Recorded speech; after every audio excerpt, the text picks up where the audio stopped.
20 رمضان المبارک کا دن ہمیں فتح مکہ کی یاد دلاتا ہے۔ فتح مکہ 8 ہجری کا وہ خوبصورت واقعہ ہے کہ روئے زمین پر ایسا فاتح کسی کو نظر نہیں آئے گا کہ بغیر خون بہائے معافی کا عام اعلان کرتے ہوئے مکہ فتح کر رہے ہیں۔ فتح مکہ کے پس منظر پہ جب ہم غور کرتے ہیں، نبی کریم صلی اللہ علیہ وسلم نے اعلان نبوت فرمایا تو مکہ کے قریش نے حضور پر عرصہ حیات تنگ کر دیا، ستایا گیا، حضور پر پتھروں کی بارشیں ہوئیں۔ میرے کریم آقا شیب ابی طالب میں معصور رہے۔ 13 سال کی جد و جہد کے بعد اللہ کے حکم سے مکۃ المکرمہ کو چھوڑ کر مدینہ المنورہ کی طرف میرے کریم آقا ہجرت فرما جاتے ہیں۔ حضور کے صحابہ بھی حضور کے ساتھ ہجرت کر جاتے ہیں۔ اب مدینہ المنورہ میں جہاں اپنا گھر بار چھوڑ کر مکہ سے گئے تھے، وہیں ایک بات یہ بھی تھی کہ مکۃ المکرمہ میں بیت اللہ شریف تھا، اور بیت اللہ شریف کی یاد میرے کریم آقا کو اور صحابہ کرام کو ستاتی تھی۔ اس لیے ہجرت کے 6 سال بعد میرے حضور نے 1400 صحابہ کرام رضوان اللہ تعالی علیہ مجمعین کی معیت میں عمرہ شریف کرنے کا ارادہ فرمایا۔ عمرہ کرنے کی نیت سے حضور تشریف لائے تو قریش مکہ نے مکہ میں داخل نہ ہونے دیا۔ نتیجتاً مذاکرات ہوئے اور ایک معاہدہ طے پایا۔ اس معاہدے میں یہ تھا کہ آپ ابھی واپس چلے جائیں، اور اس معاہدے کا نام ہے صلح حدیبیہ۔ اس معاہدے میں بہت ساری کچھ شرائط ایسی تھیں کہ جن شرائط سے لگا یہ کہ اسلام کے خلاف ہیں، یہ مسلمانوں کے حق میں نہیں ہیں، لیکن کریم آقا علیہ تحیۃ والثناء نے وہ معاہدہ فرما دیا۔ اس معاہدے میں 10 سال کی جنگ بندی کی شک بھی تھی کہ قریش مکہ اور مسلمانوں کے درمیان 10 سال تک جنگ بندی رہے گی۔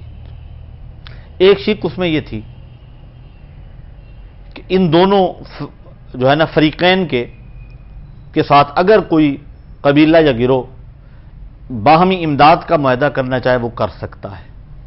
نتیجتاً عرب کے 2 قبیلے تھے، قبیلہ بنو خزاعہ اور قبیلہ بنو بکر۔ ان دونوں کی آپس میں جنگ چلی آ رہی تھی۔ قبیلہ بنو خزاعہ نے مسلمانوں کے ساتھ اتحاد کر لیا، حلیف بن گئے۔ قبیلہ بنو بکر نے قریش مکہ کے ساتھ اتحاد کر لیا، وہ ان کے حلیف بن گئے۔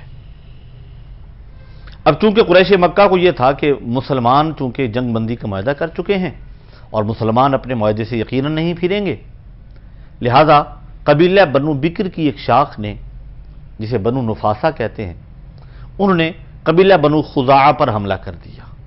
خون ریزی ہوئی، قبیلہ بنو خزاعہ کے بہت سارے لوگ مارے گئے، حتیٰ کہ حرم مکہ میں بھی ان کا خون بہا، حالانکہ وہ حرم ہے اور وہاں پر دور جاہلیت میں بھی جنگ کرنا منع تھا۔ قبیلہ بنو خزاعہ کے لوگ سرکار دو عالم صلی اللہ علیہ وسلم کی بارگاہ میں گئے روتے ہوئے کہ قبیلہ بنو بکر نے اور اس کی شاخ نے بنو نفاسہ نے قریش مکہ کی مدد کے ساتھ، جس میں قریش مکہ کے کچھ سردار بھی ساتھ شامل تھے، ہم پر حملہ کیا اور ہمارا بہت سارا نقصان کر دیا۔ تو میرے کریم آقا نے 3 شرائط رکھی قریش مکہ کے سامنے۔ پہلی شرط یہ تھی کہ قبیلہ بنو خزاعہ کے مقتولین کا خون بہا قصاص دے دیا جائے۔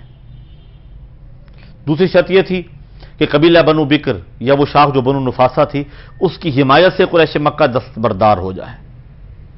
تیسری شرط یہ تھی کہ اعلان کر دیں قریش مکہ کی صلح حدیبیہ کا معاہدہ ٹوٹ گیا ہے۔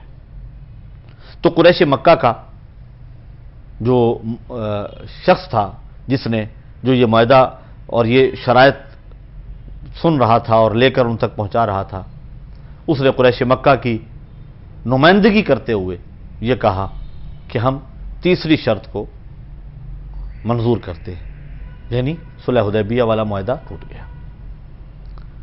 جب ان کی طرف سے یہ اعلان ہو گیا، بعد میں انہوں نے اس بات کا احساس ہوا کہ ہم غلطی کر بیٹھے، لیکن معاہدہ ٹوٹ چکا تھا۔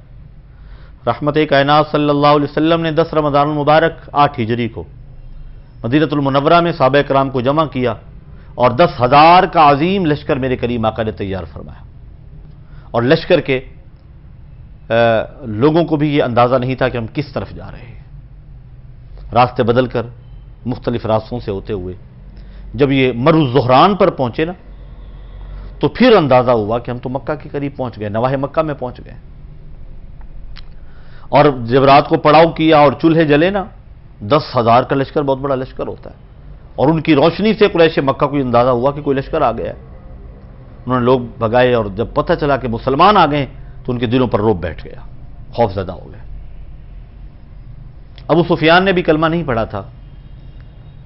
وہ آئے دیکھنے کے لیے، حضرت عباس رضی اللہ تعالیٰ عنہ نے دیکھ لیا، انہوں نے پکڑ لیا، پکڑ کے حضور کی بارگاہ میں لے آئے. حضرت عمر فاروق رضی اللہ تعالیٰ عنہ جلال میں آگے، فرمایا اجازت دے سر قلم کر دوں. حضرت عباس بن عبد المطلب نے حضور سے عرض کی حضور ابو سفیان کو چھوڑ دیا جائے. حضور نے حضرت عباس کی سفارش پر چھوڑ دیا، اور ابو سفیان کلمہ پڑھ کے حضرت ابو سفیان رضی اللہ تعالیٰ عنہ بن گئے. کلمہ طیبہ پڑھ لیا. صبح ہوئی، لشکر اسلام کو جس میں حضور خود موجود تھے، اور جس جنگ میں حضور خود موجود ہوں اسے غزوہ کہا جاتا ہے. اجازت ہوئی جی لشکر کشی کی جائے. لشکر کشی کی تو مکہ پر رعب بیٹھ گیا، قریش مکہ ڈر گئے. کریم آقا نے وہاں جا کر اعلان کیا آج تم بتاؤ کہ تم مجھ سے کس سلوک کی امید رکھتے ہو. قریش مکہ نے کہا اخن کریم وابن اخن کریم، کریم بھائی اور کریم بھائی کے بیٹے ہیں آپ. میرے کریم آقا کا دریائے کرم اور دریائے رحمت جوش میں آیا. حضور نے فرمایا لا تثریب علیکم اليوم فاذهبوا انتم الطلقاء، آج کے دن تم پر کوئی سختی نہیں ہوگی، جاؤ تم سب آزاد ہو. یہ کہنے کی دیر تھی، قریش مکہ جوق در جوق کلمہ طیبہ پڑھنے لگے. حضور کے قدموں پر آ کر گر کر کلمہ طیبہ پڑھ کر مسلمان ہونے لگے. ایک دن میں 2,000 لوگوں نے کلمہ طیبہ پڑھا. یہ وہ واحد فتح تھی جس میں خون نہیں بہا. ہاں ایک چھوٹی سی جھڑپ ہوئی حضرت خالد بن ولید کے ساتھ، اکرمہ بن ابی جہل نے آ کر جھڑپ کی ایک سائیڈ پہ. اس جھڑپ میں 2 مسلمان شہید ہوئے، 12 کفار مارے گئے. باقاعدہ جنگ نہیں ہوئی، مکہ فتح ہو گیا. کعبے کی چھت پہ کھڑے ہو کر کالے رنگ کا بلال اذان پڑھ رہا تھا، اور میرے کریم آقا نے عظیم خطبہ ارشاد فرمایا اور اعلان کیا حضور نے جو بیت اللہ حرم میں داخل ہو جائے، حرم مکہ میں بیت اللہ شریف میں داخل ہو جائے اسے بھی معافی ہے، جو ابو سفیان کے گھر چلا جائے اسے بھی معافی ہے، جو کسی مسلمان کے گھر چلا جائے اسے بھی معافی ہے. لوگ دوڑ دوڑ کے معافی لے رہے تھے. یہ وہ عظیم فتح کا دن تھا جسے فتح مکہ کہا جاتا ہے. پھر کھل کر مسلمانوں نے، میرے کریم آقا علیہ تحیۃ و ثنا نے، سب مسلمانوں نے بیت اللہ کا طواف کیا. حضور نے بیت اللہ کو بتوں سے صاف کیا، اور حضور چھڑی سے بتوں کو گراتے جاتے تھے، اور ایک روایت کے مطابق تیر تھا حضور کے ہاتھ میں، اس سے بت کو گراتے تھے اور پڑھتے تھے جاء الحق وزهق الباطل ان الباطل کان زہوقا. آج حق آ گیا ہے، باطل چلا گیا ہے، باطل کو جانا ہی ہوتا ہے. کعبے کو 360 بتوں سے صاف کر کے میرے نبی علیہ الصلوۃ والسلام نے بیت اللہ کے صحن میں نماز پڑھائی. صحابہ نے حضور کی اقتداء میں نماز پڑھی. یہ مقدس دن 20 رمضان المبارک 8 ہجری کا دن تھا جب مکہ فتح ہو گیا.